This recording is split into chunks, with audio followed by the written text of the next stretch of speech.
Fura Gero. Millet porridge. A main dish from Equatorial Guinea. Serves 4. You will need 6 ingredients.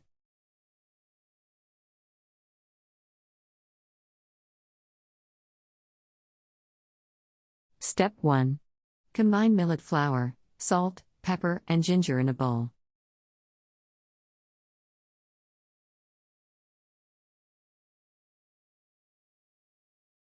Step 2. Stir 1 cup water to make a paste.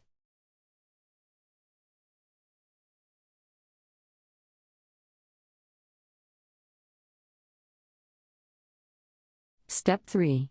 Combine milk in 1 cup of water, cinnamon in a pan and slowly cook until thick, stirring constantly.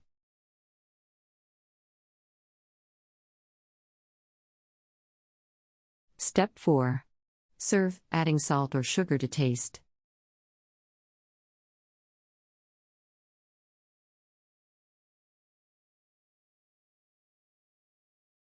Country reports, culture, countries, travel.